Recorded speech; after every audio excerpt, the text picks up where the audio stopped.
지난 한 주간도 하나님의 은혜로 살아왔음을 고백하면 아멘 하시기 원합니다. 아멘. 좌우에 계십니다. 한번 인사 나누죠. 참 잘 오셨습니다. 하나님은 당신의 편이십니다. 하나님은 당신을 돕는 자십니다. 할렐루야. 아멘. 위에 모니터가 좀 이상한데 좀 만져주시기 바라고요. 오늘 말씀 우리 디모데후서 3장 15절 17절 말씀을 중심으로 해서 올 한 해 우리가 두 날개로 날아오는 교회라는 주제를 가지고 우리가 함께 말씀을 나누면서 그러한 기도 제목을 가지고 기도하는 중에 있습니다. 지난 주간에 우리 나눴던 말씀을 기억하십니까? 사도행전 6장 4절에 있는 말씀을 중심으로 해서 우리가 함께 나눴죠. 초대교회 예루살렘 교회에 문제가 생겼죠. 어떤 문제냐면 구제의 문제 때문에요. 히브리파 유대인들이 주도하는 구제 사역에 헬라파 유대인들이 자기의 과부들이 빠짐으로 인하여서 원망과 불평이 나오고 교회 안에 갈등의 문제가 생겼죠. 제가 한번 질문해 볼게요. 객관식으로 드릴 테니까 거기에 답변을 한번 해보시기 바랍니다. 이 원망의 갈등이 있을 때 해결된 것은 어떤 이유였습니까? 1. 7명의 집사를 뽑음으로 그들이 구제사역을 잘했기 때문에 원망과 갈등이 해결되었다. 2. 말씀과 기도에 힘쓰며 집중하였기 때문에 다른 문제가 해결되었다. 자, 1번이라고 생각하시는 분들, 7명의 사람을 뽑았기 때문에 구제사역이 원활하게 진행되어서 그래서 문제가 해결되었다. 한번 손 들어보세요. 1번 답. 괜찮습니다. 뭐 틀려서 지옥 가는 거 아니니까요. 두 분. 2번이 답이다. 말씀과 기도에 집중했더니 힘썼더니 다른 문제가 해결됐다. 58명. 손 들고 있어요. 나 손 안 들었다. 세 번째. 올해도 내가 손 안 들 거다. 나머지 분들이거든요. 정답은 우리가 겉으로 볼 때는 7명의 사람을 세웠기 때문에 구제사역이 행정적으로 잘 이루어졌기 때문에 원망과 불평이 사라지고 평안한 교회가 된 것처럼 보이지만, 그러나 근본적으로 들어가면 뭐에 힘쓰고 집중했기 때문에요, 교회가 말씀과 기도에 힘쓰고 집중할 때에 다른 문제가 해결받는 놀라운 역사가 있게 된 줄 믿습니다. 저는 그래서 그 빌 하이빌스 목사님의 간증 이야기 중에 좋아하는 내용이 있어요. 그것은 뭐냐면, 빌 하이빌스 목사님이 그 경비행기 운전하는 그런 자격증과 그런 기술이 있습니다. 그래서 가끔 취미생활로 경비행기를 운행하면서 그렇게 취미생활을 하기도 하죠. 근데 어느 날 경비행기를 타고 공항을 활주로를 올라서 창공을 막 한참 동안 나르고 있는데, 그래서 이 경비행기니까 뭐 몇 사람밖에 안 타는 거죠. 운전하고 왔는데 뒤에서 뭐 부스럭부스럭 소리 나고 갉아먹는 소리가 나더래요. 이게 무슨 소린가 하고 자세히 들어보니까 찍찍 소리 나면서 쥐 소리도 같이 나는 거예요. 아니, 이 비행기 안에 그럼 뭐가 같이 탔다는 거예요? 쥐가 탔는데 뭘 갉아먹는데 보니까 전선이 묶여있는 그러한 쪽을 막 갉고 있는 그러한 쥐를 보게 된 것입니다. 이 쥐를 잡아야 되는데 운전대는 놓을 수 없고, 이 쥐가 갉아먹다가 중요 전선을 건들면 전원이 꺼지고 창공에서 비행기가 운전이 안 되면요, 그냥 바닥으로 내리꽂아서 죽게 되는 건 아닙니까? 절대 위기의 순간에 하나님을 의지할 수밖에 없어서 하나님 앞에 기도했다는 거 아닙니까? 하나님, 지금 이 쥐가 전선을 갉아먹는 것 같은데 하나님 이 능력을 주셔서 어떻게 이 문제를 해결할 수 있도록 해달라고 하는 간절한 기도를 막 드리는데, 하나님께서 마음 가운데 감동을 주시더래요. 얘야, 고도를 높여라, 고도를 높여라. 비행기의 고도를 높여서 더 높게 날아라는 것이죠. 그게 무슨 뜻인가 처음엔 이해가 되지 않았지만 마음 가운데 그러한 확신이 와서 고도를 높이기 시작한 겁니다. 경비행기로서 최대한 높이 올라갈 수 있는 그러한 위로 점점 구름을 뚫고 올라가게 된 것이죠. 근데 어느 정도 올라가서 날고 있는 순간에 가만히 보니까 쥐소리가 어느 순간부터 사라진 거예요. 나중에 알고 봤더니 높은 곳에 올라가니까 산소가 적어져 갖고 쥐가 숨을 못 쉬니까 그 갉아먹던 쥐가 스스로 죽어갔고요, 제거가 문제가 해결된 것이죠. 여러분, 우리의 영적 생활 가운데서도 하나님께서 말씀과 기도로 우리의 신앙의 고도를 높이면 다른 가정 안에, 교회 안에 있는 문제들이 해결받는 놀라운 역사가 있게 될 줄 믿습니다. 사실은 우리의 신앙이 더 높게 달면 이 아래 문제들이 해결되는 것이거든요. 여러분, 비행기가 낮게 날면 전시줄에 걸리고 때로는 빌딩에 걸리고 뭐 장애물이 많죠. 그런데 그 비행기가 높게 날으면요, 구름 위로 높게 날으면 밑에서 비가 오든 비바람이 치든 건물이 높게 있든 아무 장애가 없이 창공을 날게 될 줄 믿습니다. 2016년도에는 이러한 은혜와 축복이 말씀과 기도에 힘쓰고 집중함으로 다른 문제들이 잠잠케 되는 은혜가 있게 되기를 간절히 축원합니다. 오늘은 두 번째 시간으로 말씀의 날개를 펴라, 말씀과 기도 가운데 먼저 말씀에 집중하여서 말씀이란, 성경이란 무엇이고 또 성경을 읽을 때 우리에게 주시는 은혜는 무엇인가, 유익에 대해서 우리가 함께 살펴보면서 은혜를 받기를 원합니다. 여러분, 우리가 잘 듣는 말 가운데 거북이 교인이라는 말이 있어요. 통계상으로 새들은 10일 정도 먹이를 주지 않으면 10일 정도 되면 굶어서 죽는다고 합니다.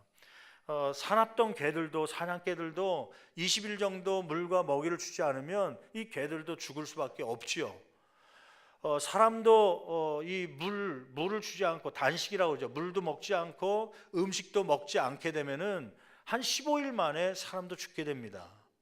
물론 어떤 분들은 금식하면서 음식을 끊어서 40일 동안 금식기도 하는 분들도 있죠. 근데 그것은 물도 같이 섭취하면서 하는 거니까 음식은 끊지만 물을 먹기 때문에 40일 가는 것이고, 물까지 끊으면 15일을 넘기기가 어렵다고 하는 것이에요. 근데 동물 가운데, 생물 가운데 거북이라고 하는 것이 있는데, 이 거북이는 장장 500일 동안 먹지도 않아도 500일 동안 생명을 유지할 수 있다는 거예요. 사람의 육체가 살아가려면 음식을 섭취해야 되듯이 영도 마찬가지입니다. 영도 양식이 있는데, 영의 양식이 있는데 그것은 뭐냐면 하나님의 말씀입니다. 이 하나님의 말씀을 수시로 우리가 섭취를 해야 되는데, 근데 많은 크리스찬들이 지난 한 해 2015년도를 살아오면서 한 해 동안 뒤돌아보면 성경 일독 제대로 하는 분이 거의 100사람 가운데 95% 이상이 아마 성경 일독한 사람이 없을 것입니다.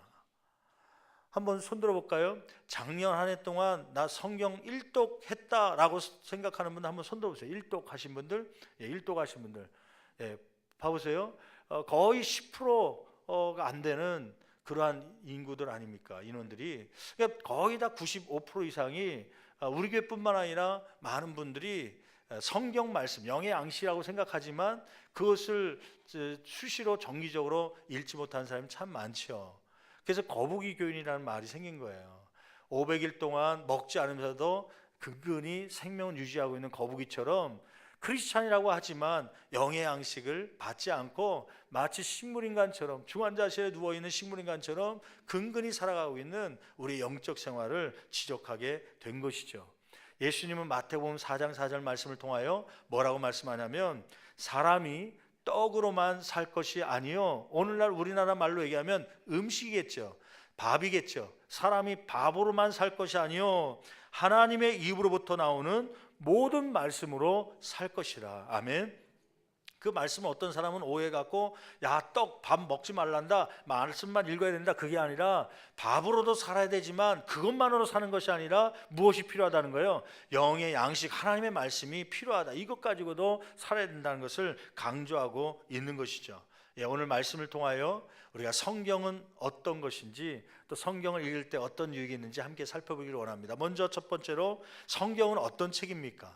여러분, 우리가 흔히들 성경은 최고의 이 땅 가운데 나온 책들 가운데 최고의 베스트셀러라고 그러지 않습니까? 가장 많은 인종에 의해 가장 많은 언어로, 어떤 몇 개의 언어냐면 약 2,500개의 언어로 지금 번역돼서 성경이 보급되고 있습니다. 또 그리고 가장 많은 사람들에게 읽혀지고 있는 책, 그것이 뭐냐면 하나님의 말씀인 성경입니다. 성경 그러면은 한문으로 얘기할 때 성경을 쓰는데, 성자는 무슨 성자예요? 한문으로 거룩할 성자에다가 경자는요, 책 경자를 씁니다. 거룩한 책이라고 하는 것이죠.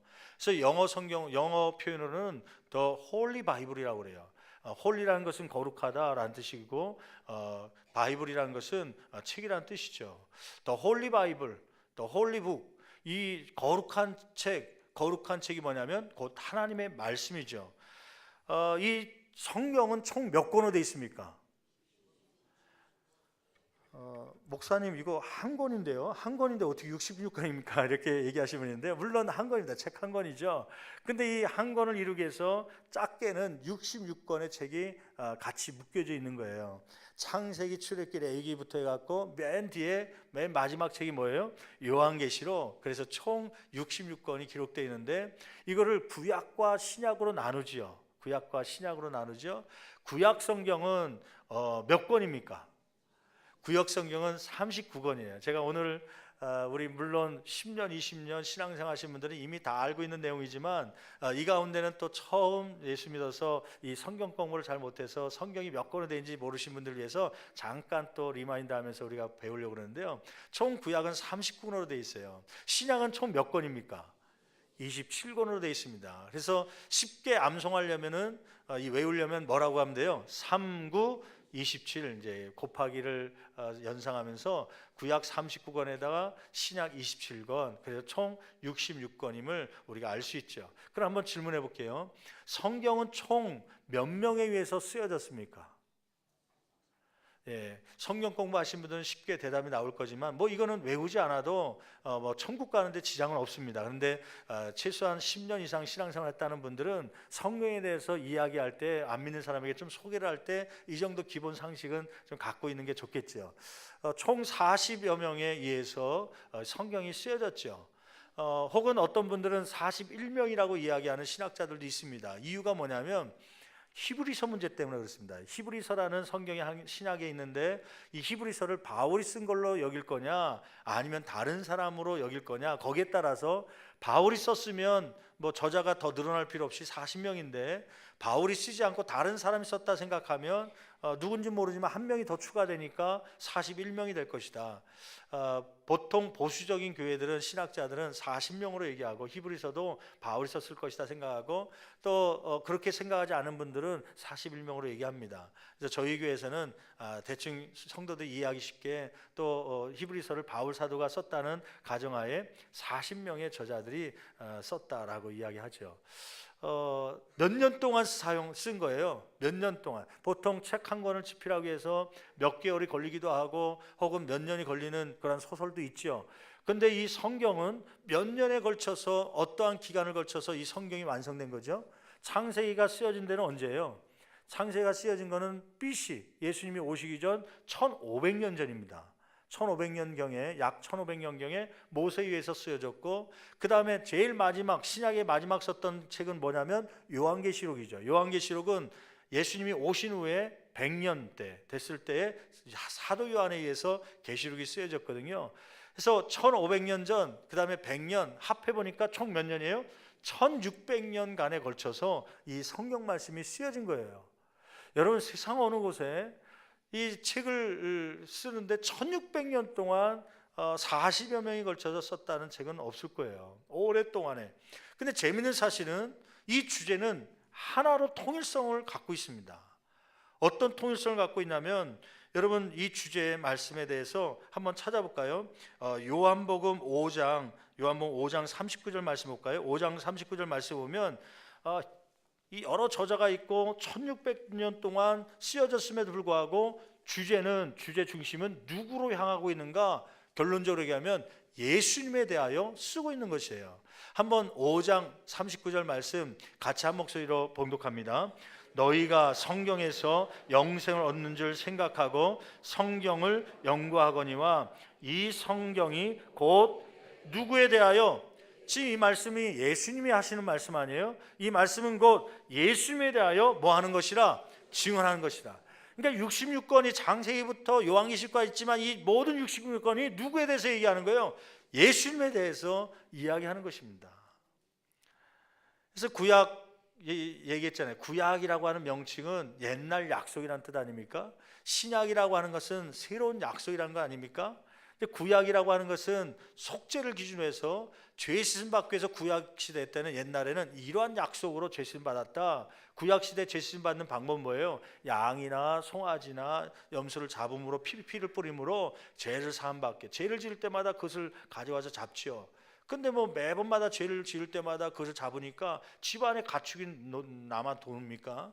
뭐 더 이상 잡을 수 없게 막 여러 가지 단점이 생기고 문제가 생기죠. 그러니까 할 수 없이 하나님께서 새로운 방법 주셨는데, 그것은 뭐냐면 예수 그리스도가 대신하여 십자가에 못 박혀 돌아가시고 그 피를 믿는 자마다 과거의 죄든 현재의 죄든 미래의 죄까지도 다 사함 받는다. 그것이 바로 신약의 약속인 줄 믿습니다. 그래서 그것을 속죄의 새로운 약속, 그래서 신약 성경을 얘기하잖아요. 그러니까 구약과 신약 모든 것이 다 누구를 이야기하기 위해서 지어진 거냐면 예수님을 말씀하기 위해서요.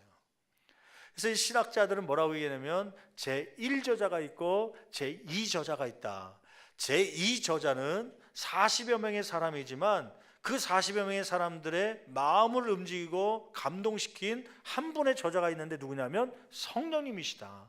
성령님이 원저자이시고 이 성령님에 의해서 감동을 받은 사람들이 이 성경 66권을 썼다고 하는 것이죠. 오늘 본 말씀 속에 이 16절 말씀을 보면 이렇게 기록하고 있습니다. 같이 한 목소리로 봉독합니다.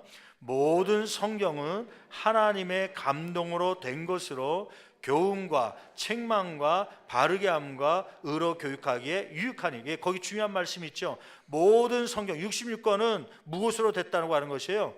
하나님의 감동으로요. 감동. 거기 한번 동그라미 쳐보세요. 하나님의 감동으로.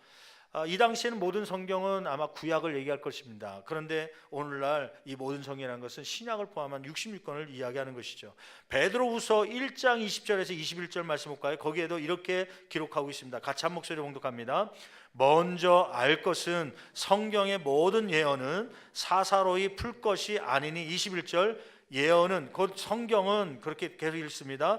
언제든지 사람의 뜻으로 낸 것이 아니요 오직 성령의 감동하심을 받은 사람들이 하나님께 받아 말한 것이나. 거기 중요한 말씀이 있죠. 성령의 감동하심을 받은 사람들. 그 동그라미 쳐보실래요? 성령의 감동하심을 받은 사람들. 그 다음에 누구에게 받아서요? 하나님께 받아. 거기 받아라는 말을 써보세요. 받아. 하나님께 받아서 말한 것이다. 그러니까 각자의 생각으로 말한 것이 아니라 누구로부터 받은 것이에요? 하나님께로부터 받는데 성령의 감동을 받아서 그 내용을 쓴 거예요. 여러분 한번 질문해 볼게요. 하나님이 성경을 직접 쓰셨습니까? 직접 쓰지는 않았어요. 물론 성경 이 66권 가운데 인류 역사상 하나님이 직접 쓰신 게 하나 있습니다. 직접 친필로 쓰신 게요. 그게 뭔지 아세요? 십계명입니다. 십계명.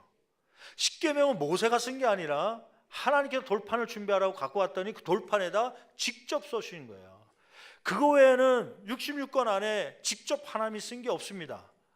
그런데 교회 오면 이 성경을 우리는 뭐라고 얘기하냐면 누구의 말씀이라고 얘기해요? 하나님의 말씀이라고 그래요. 여러분 오늘 본 말씀 속에 디모데후서는 누가 쓴 거예요? 디모데후서. 디모데가 썼어요? 디모데후서는 바울이 디모데에게 보낸 거예요. 바울이 썼습니다. 그런데 어느 누구도 교회에 오면 바울의 말씀이라고 얘기하지 않고 누구의 말씀이라고 그래요? 하나님의 말씀이라고 그래요. 왜 하나님이 직접 쓰지도 않았는데 왜 하나님의 말씀입니까? 그 이유는 아까 베드로후서 1장 20절 21절에 나와 있는 것처럼 이 저자들이 바울 사도가 누구로부터 받아서요? 하나님께로부터 받아서 성령의 감동을 받아서 하나님으로부터 받아서 쓴 글이기 때문에 하나님의 말씀이라고 이야기하는 것이에요.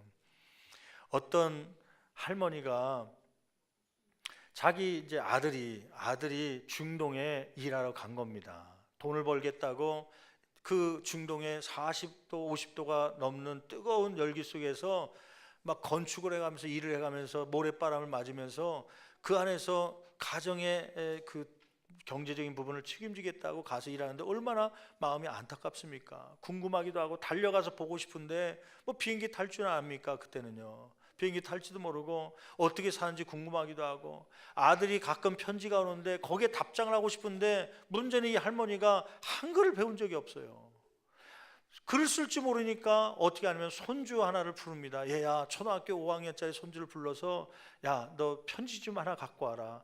그리고 내가 지금부터 얘기하는 거 받아 적으라. 그러니까 이 손주 초등학교 5학년짜리 아들이 손주가 와갖고 예 할머니 말하세요. 제가 적을게요. 야 이렇게 적어라. 애비야 잘 있냐? 애비야 잘 있냐? 하루에 세 끼나 잘 챙겨 먹는지 궁금하구나, 하루에 세 끼나 잘 먹는지 궁금하구나, 그러면서 쭉 쓰는 것이죠. 가정을 위해서 뜨거운 열기가 있는 그러한 지역에서 일한다고 하는 소식을 들었는데, 너가 떠난 지 1년 됐는데 너만 생각할 때마다 눈물이 흐르는구나 막 적는 것이죠. 마지막에는 애비야, 걱정하지 말고 잘 지내거라, 네 애미로부터, 거기다 밑에다 썼어요. 그 누가 쓴 거예요? 초등학교 5학년짜리가 뭐 받침도 틀려가면서요, 할머니가 못 쓰니까 초등학교 5학년짜리 그 애비의 아들이 쓴 거 아닙니까, 손주가. 그래서 그걸 우편 붙여갖고 중동에 있는 그 아들에게 보낸 겁니다. 그럼 그 아들은 그 편지를 받아보면서 이 편지는 누구로부터 왔다고 믿는 거예요? 어머니로부터 온 걸로 믿는 거죠. 어머니의 편지라고. 근데 그 글씨를 보면 누가 쓴 거예요? 지 아들이 쓴 거 아닙니까? 지 아들 글씨체고 받침도 틀려가면서 썼지만 그 편지를 보면서 눈물을 흘리면서 누가 쓴 걸로 믿는 거예요? 엄마가 쓴 것처럼 믿어지니까 엄마 생각이 나갔고요, 달뜬 날에 창문을 열고 엄니 그러면서 울면서 그 편지를 읽는 거 아닙니까? 마찬가지죠. 이 하나님의 말씀은 바울이나 혹은 의사 누가나 혹은 마태나 모세나 여러 사람들을 통하여서 하나님께서 감동을 줘서 쓰겠지만 누구로부터 받았어요? 하나님께로부터 받았어요. 이러한 마음을 갖게 하셔서 글을 쓰도록 만든 것이죠. 그래서 이 성경을 하나님의 말씀이라고 우리가 부르는 것입니다. 둘째로 성경을 읽을 때 얻는 유익은 무엇입니까? 여러분 15절 말씀 보면 첫 번째 유익은 뭐냐면 성경은 무엇에 이르는 지혜가 있게 한다는 거예요? 구원에 이르는 지혜가 있게 한다는 것입니다. 여러분 15절 말씀 같이 한 목소리로 봉독합니다. 또 어려서부터 성경을 알았나니 성경은 능히 너로 하여금 그리스도 예수 안에 있는 믿음으로 말미암아 무엇에 이르는 지혜? 구원에 이르는 지혜가 있게 하느니라. 그러니까 성경을 읽으면서 무엇을 받게 되는 거예요? 구원을 알게 되고, 아, 구원이라는 게 있는 거구나, 그러면서 구원을 얻게 된다고 하는 것이에요. 여러분 저는 초등학교 6년을 배웠습니다.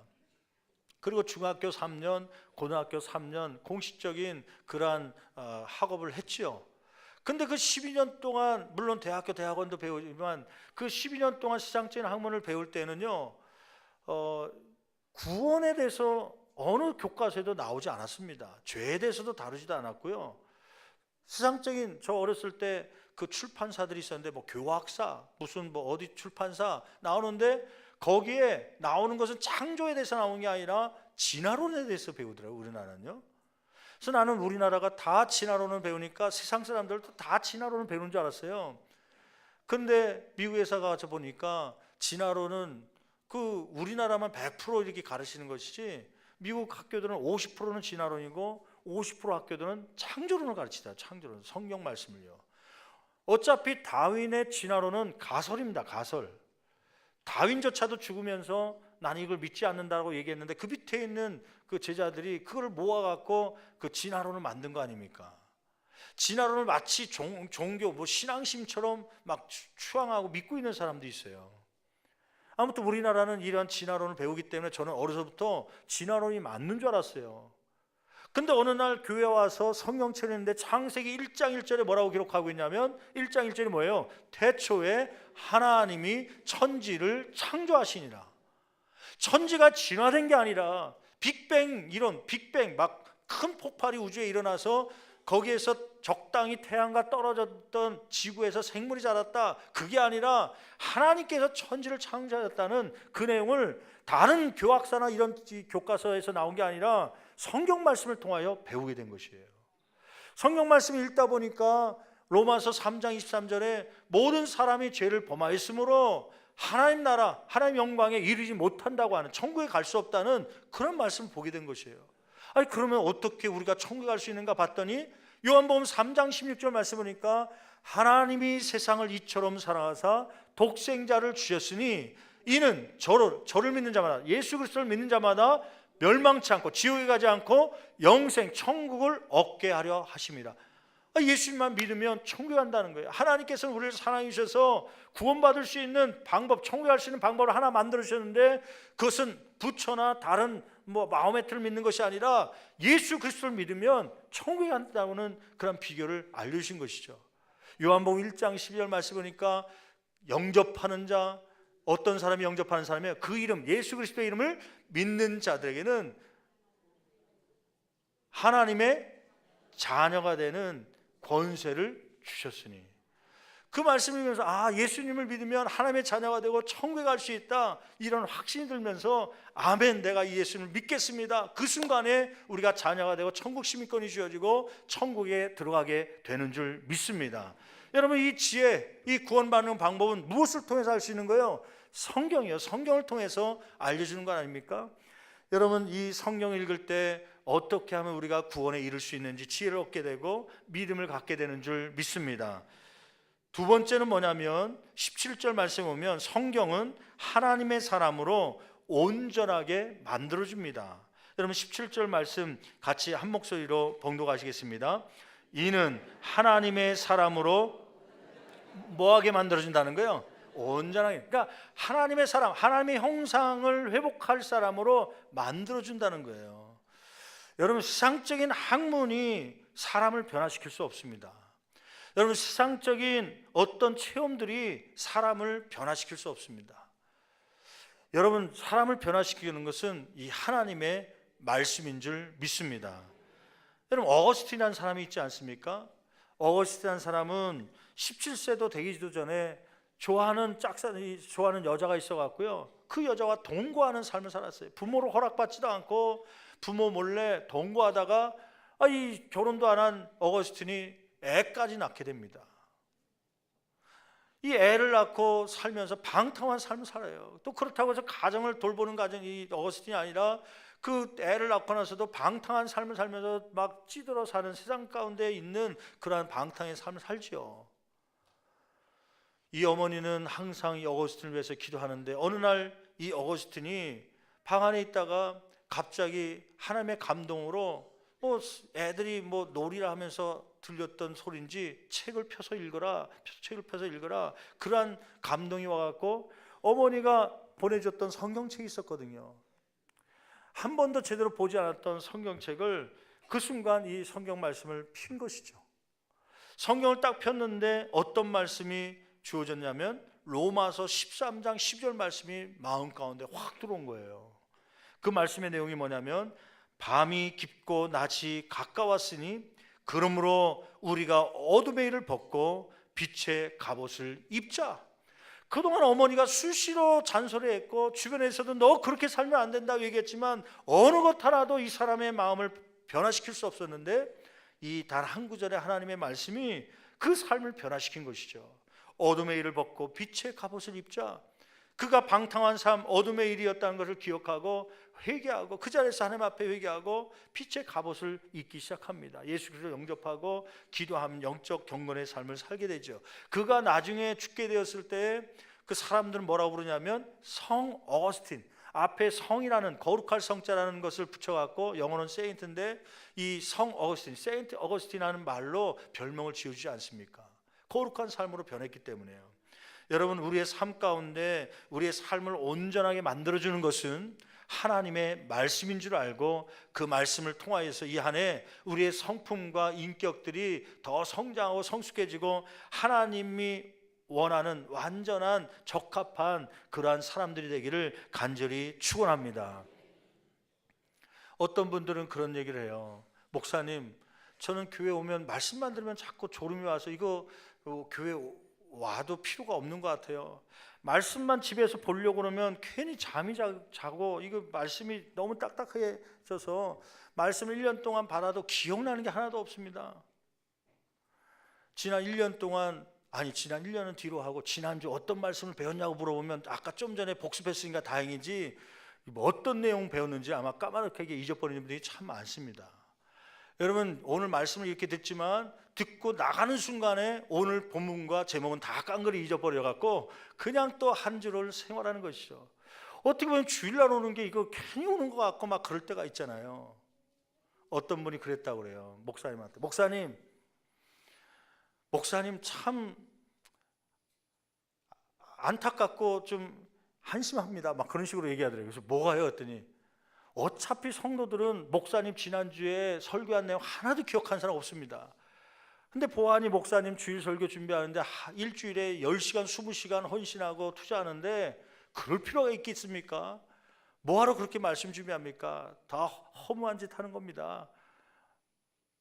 낭비 아닙니까? 막 그렇게 얘기하는데 그 목사님이 그 여집사님한테, 남집사님한테 얘기했다 그래요. 예, 집사님, 예, 그렇게 생각하셨네요. 그럼 한번 제가 질문해 볼게요. 집사님, 그동안 결혼해서 여집사님과 몇 년 동안 사신 거예요? 예, 지금 뭐 20대 중반에 결혼했으니까 지금 한 30년 가까이 살았죠. 아, 30년 동안요? 그럼 30년 동안 이렇게 식사를 아침, 점심, 저녁 물론 다 해주진 않았겠지만 대체적으로 누가 해준 거예요? 아이, 저희 집사람이 30년 동안 밥을 해줬죠. 아이, 밥 준비하는데도 시간이 많이 걸렸겠네요. 아이, 물론요. 밥 한 번 준비하는데 1시간, 2시간씩 막 준비하고 그러더라고요. 근데 그 30년 동안 먹은 메뉴 다 기억합니까? 물어봤더니 기억할 수가 없거든요. 아이, 뭘 먹었는지 그동안 밥의 영양소가 그 영양 뭐 칼로리가 어떻게 되는지 한 번도 계산해 보지도 않았고 그냥 주는 대로 먹기만 했거든요. 근데 뒤돌아보니까 30년 동안 50세가 넘도록 건강하게 지킬 수 있는 거는 뭘 먹었기 때문에 그래요. 그 아내가 해주는 그 밥을 그동안 먹었기 때문에 건강을 유지할 수가 있었던 것이죠. 집사님, 그동안 기억은 다 못했지만 어떤 말씀을 먹었는지 어떤 말씀을 배웠는지 모르지만 그때 매주마다 들었던 말씀이 지금 집사님의 신앙을 갖게 한 것입니다. 그랬다는 것이죠. 여러분, 지난 주간에 우리 강사 목사님, 이원호 목사님께서 오셔서 말씀에 대해서 가르치면서 말씀은 마치 무엇과 같다? 콩나물 키우는 것 같다. 떡시루에 이제 항아리 같은 그곳에 이제 받침대를 놓고 떡시루에 콩을 넣어갖고 콩나물 키우죠. 물을 그냥 하루에 뭐 3번, 4번 막 주죠. 물을 주면 그 물이 다 거기에 머무나요? 다 빠져나가죠. 밑으로 다 떨어지죠. 옆에서 보는 그 손주는요, 무식한 것 같죠. 할머니, 아니 그 물이 다 밑으로 빠지는데 뭐하러 줘요? 뭐하러 줘요? 근데 물이 다 빠지는 것 같지만 오히려 물이 고여 있으면 콩나물 썩는다고 그래요. 근데 물이 다 빠지는 것 같지만 근데 그 물 때문에, 떨어진 물 때문에 그 콩나물은 무럭무럭 자라면서 길러서 먹게 되는 것이죠. 여러분, 이 말씀이라는 게 그렇습니다. 말씀이라는 게요, 다 기억나지 않고 오늘 들으면 또 나가다가 까먹을지라도 그 말씀들이 내 영혼에 적실 때에 우리 영혼이 조금씩 한 단계씩 성장하게 되는 줄 믿습니다. 누구를 닮아가기 위해서요? 그리스도의 장성한 분량까지, 하나님의 형상, 하나님의 모양, 하나님의 거룩한 성품을 닮아가는 그 수준까지 우리의 성품들을 성장시키는 것이죠. 그것이 말씀이죠. 여러분, 하나님의 형상으로 깎아가는 데 있어서 지금은 돌처럼 큰 돌의 우리의 인격체고 우리의 모습이지만 하나님께 하나님의 형상을 만들기 위해서 영적인 끈을 이용합니다. 끈이라는 게 뭐예요? 망치를 가지고 막 돌 조각하듯이 조각내는 거 아니에요? 불필요한 부분 깎아내고 막 그러면서 하나님의 모습을, 원하는 모습을 닮아가기 위해서, 만들기 위해서, 하나님의 형상을 만들기 위해서 끈을 사용하죠. 근데 그 성경에 보니까 영적인 끈, 크게 하나님께서 사용하는 끈 2가지가 있습니다. 하나는 뭐냐면 사람입니다. 사람을 통하여 우리의 잘못된 모간한 부분을 잘라냅니다. 근데 그 사람은 멀리 있는 사람이라는 거예요? 가까이 있는 사람이래요? 가까이 있는 사람. 남편, 아내, 혹은 자녀, 부모, 형제, 아주 나랑 친하게 생각했던 친구로부터 상처를 받고 때는 그 부딪힘 고난을 당하면서 오히려 그것을 통하여서 우리의 성품들이 예수님을 닮아갈 수 있도록 하나님께서는 영적인 끈을 이용해서 그 관계, 사람을 통해서 깎아가는 것입니다. 그 깎아갈 때는 기쁠까요? 아플까요? 대체적으로 아픕니다. 그거 안 왔으면 좋겠다. 내 옆에 없었으면 좋겠다. 그런 생각할 때가 참 많지요. 그런데 재미있는 사실은 그 과정을 통해서 하나님은 우리를 더 성숙하게 만들어 가시는 과정이라는 것을 믿으시기를 간절히 축원합니다. 그러므로 그 아픔을 주는 사람이 올 때는 뭐라고 믿어야 돼요? 아, 저분은 하나님께서 나를 깎아가기 위해서, 하나님의 형상으로 조각하기 위해서 보낸 영적인 끈이다. 그렇게 믿고 감사함으로 받을 수 있는, 또 인내로서 견뎌갈 수 있는 저와 여러분 되기를 간절히 축원합니다. 또 하나의 도구가 있다면, 하나님의 형상으로 조각하기 위해서 하나님이 사용하는 것이 있다면 가장 큰 것은 뭐냐면 말씀입니다. 말씀. 하나님께서는 말씀을 통하여서 우리를 다듬어 가시죠. 하루하루 새벽마다 나와서 말씀이 있는 사람치고 성품이 괴짜인 사람이 별로 없어요. 그랬더니 어떤 분이 손들고, 목사님, 우리 교회 그 권사님 있잖아요, 그 권사님은 개떡 같은 성격을 갖고 있던데요, 그러더라고요. 근데 여러분, 과거를 몰라서 그래요. 그분은 소떡 같은 사람이었어요. 아주 개망난이었는데 지금 말씀으로 그나마 개떡처럼 변한 것이지, 여러분, 하나님의 말씀을 듣는 사람 치고 잘못된 사람이 없어요. 하나님의 말씀을 통하여 하나님은 어떤 유익이 만들어지기 때문에요, 하나님의 사람으로 온전하게 만들어가기 때문에 하나님의 말씀을 읽은 만큼 하나님의 모습의 형상을 닮아가게 되는 저와 여러분인 줄 믿습니다. 아멘. 여러분, 세 번째 어떤 유익이 있습니까? 17절 하반절 말씀에 보면 성경은 모든 선한 일을 행할 능력을 갖추게 한다고 하는 것이죠. 17절 다시 한번 읽어볼까요? 같이 읽어봅니다. 이는 하나님의 사람으로 온전하게 하며, 그러니까 성품적으로 하나님을 닮아가도록 하며, 그 다음에요, 모든 선한 일을 행할 능력을 갖추게 하려 함이라. 그러니까 선한 일, 사명을 감당하고 세상 가운데에서 살아갈 수 있는, 신앙인으로 살아갈 수 있는 능력을 얻게 하는 것이에요.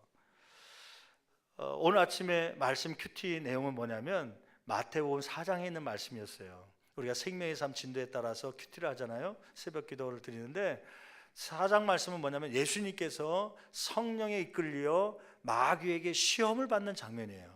제가 질문해 볼게요.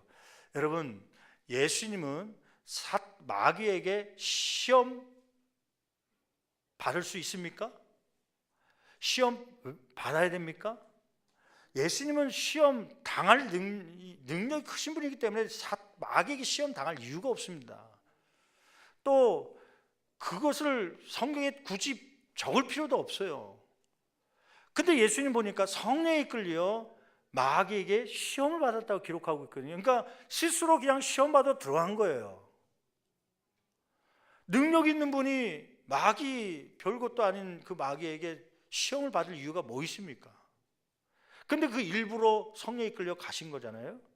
그래서 고민에 빠졌어요. 왜 예수님은 왜 시험의 자리에 들어가셨을까? 왜 그랬다 생각하세요? 예수님은 시험 받는 성도들이 어떻게 하면 시험을 이길 수 있는지를 보여주고 싶었던 거예요. 지난 금요일 날 말씀 보았던 것도 예수님은 세례 안 받아도 되는 분 아닙니까? 죄가 없는 분이기 때문에 죄사함에 세례를 왜 받아요? 근데도 불구하고 세례 요한에게 세례를 받잖아요. 왜 받은 거예요? 누구의 모델이 되기 위해서? 성도들, 저와 여러분의 세례 받는 사람의 모델이 되기 위해서. 예수님조차도 세례 받았다면 우리도 세례 받아야 하는 거 아닙니까?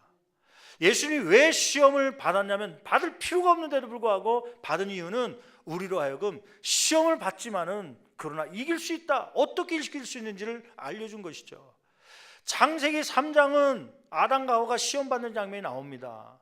근데 아담과 하와는 시험에서 이겼어요, 졌어요?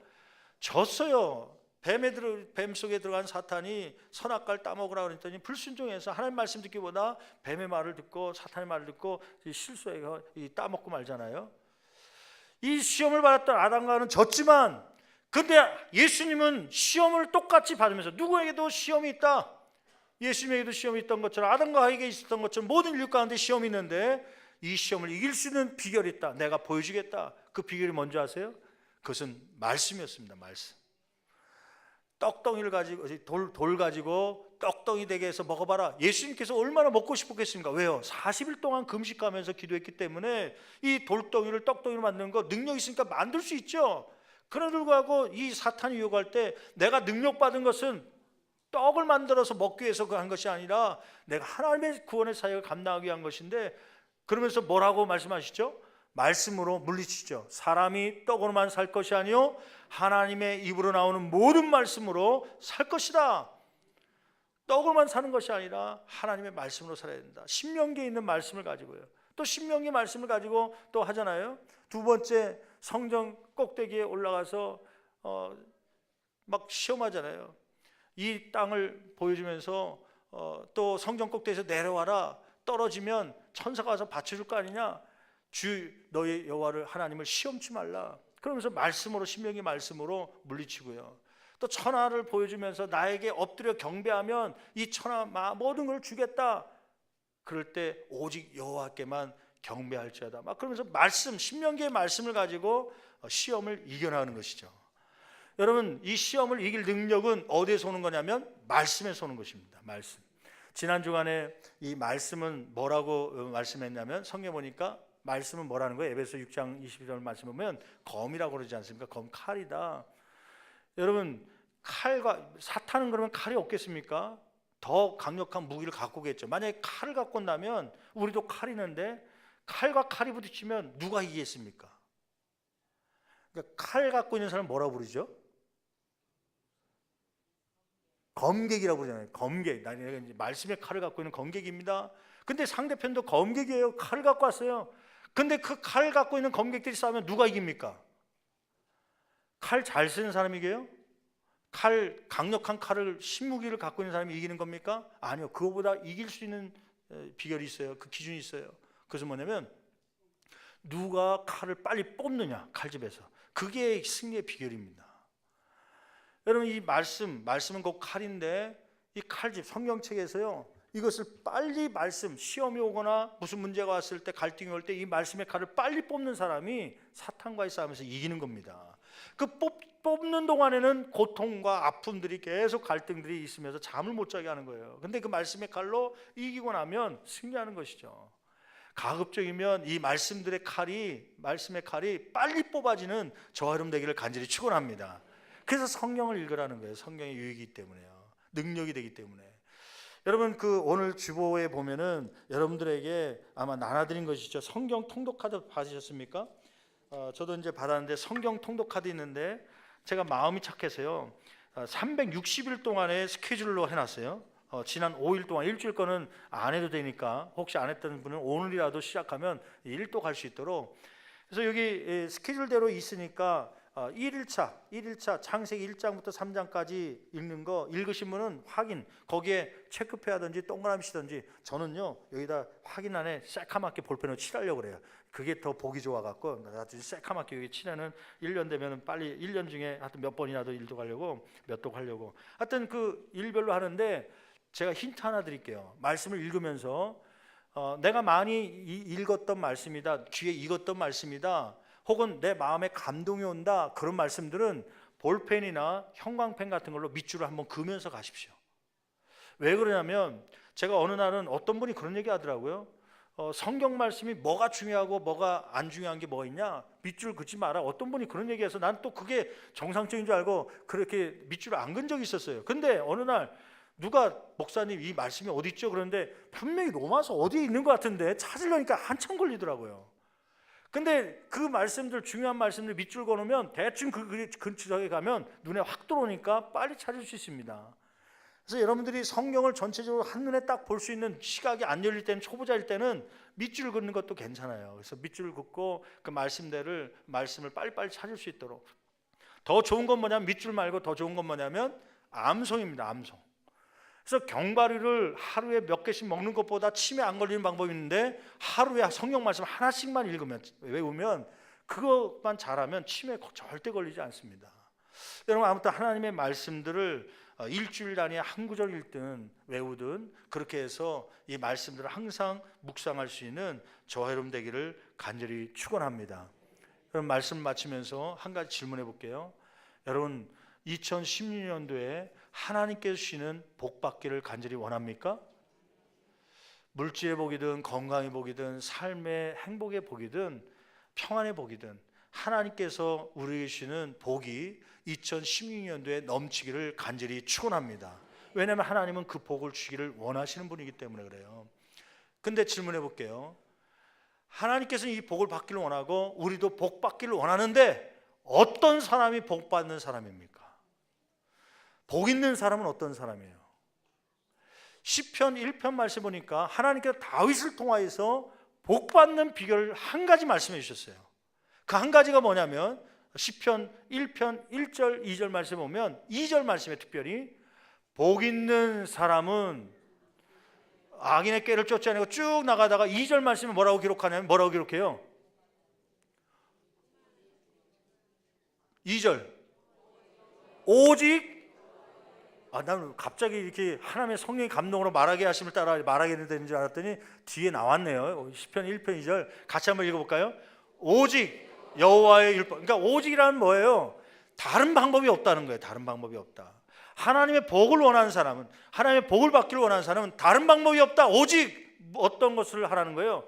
여호와의 율법을 여호와의 율법이 뭐예요? 하나님의 말씀입니다. 하나님의 말씀을 즐거워하여 그의 율법을, 하나님의 말씀을 주야로 뭐하는 자로다? 묵상하는 자로다. 묵상하는 자로다. 여러분, 복 받기를 원하고 하나님께 복 주기를 원하는데, 이 복 있는 삶 되기 위해서 한 해 동안 진짜 하나님의 매뉴얼대로 우리를 창조하시면서 행복한 삶을 살기 위해서 우리에게 매뉴얼, 사용 설명서를 준 거 아닙니까? 이 행복한 삶을 살기 위해서 너희 인간들은 이러한 삶을 살아야 복 받는다. 그것이 바로 시편 1편 2절 말씀 아닙니까? 오직 여호와의 율법을 즐거워하여 그 율법을 주야로 묵상하는 자가 복 있는 사람이 될 것이다. 여러분, 이러한 복이 있기를 간절히 축원합니다.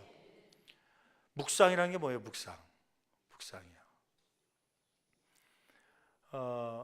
묵상을 다른 말로 얘기하면 되새김질입니다. 되새김질. 그 말씀을 자꾸 생각하고 자꾸 되새김질하는 게 묵상이라고 하는 것이에요. 그 사막 기후에도 지치지 않고 잘 걸어 다닐 수 있는 동물 하나가 있죠. 그게 뭐예요? 사막 지역에 가면 교통수단으로 사용하고 있는 동물 하나가 있습니다. 그게 뭐냐면 낙타입니다. 낙타. 왜 낙타가 사막 지역에 이 교통수단이나 그런 걸로 사용하고 있는가? 낙타를 보면요, 천상 사막 기후에 딱 적합하게 만들어 놓은 하나님의 작품이기 때문에 그래요. 여러분, 낙타의 눈썹 본 적 있어요? 낙타의 눈썹? 집에 다 한 마리씩 있잖아요? 없나요?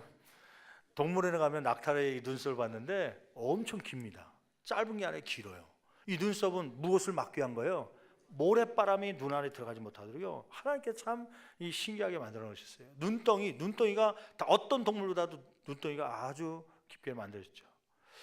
그리고 그 코에는 보통 동물들이 없는 예민한 근육이 있다고 그래요. 그래서 모래바람이 들어가서 허파를 상하게 하지 않게 해서 이 코에서 다 분리할 수 있는, 제거할 수 있는 그러한 근육이 발달되어 있다는 것이에요. 여러분, 낙타의 발을 본 적 있습니까? 낙타 발을 보면 보통 동물보다 면적이 좁아요, 넓어요?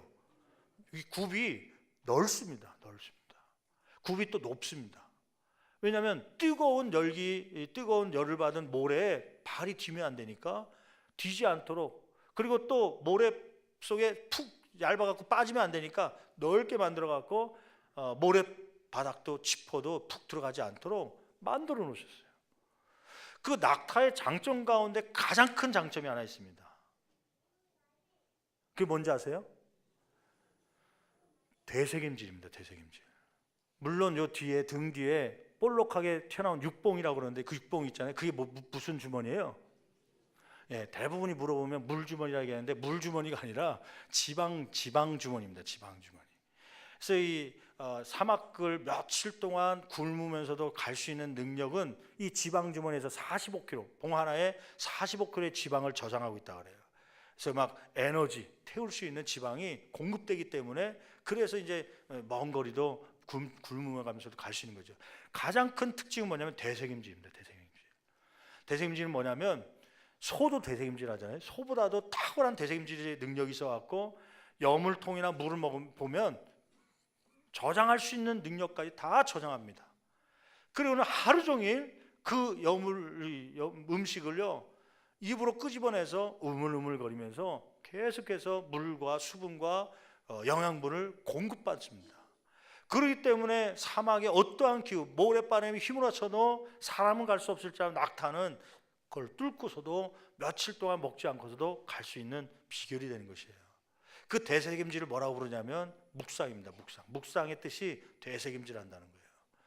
여러분, 2016년도에 예수님이 당했던 시험처럼, 때론 제자들이 당했던 풍랑의 환란처럼 이러한 것이 우리 가운데 없을 수는 없습니다. 있을 수 있겠죠.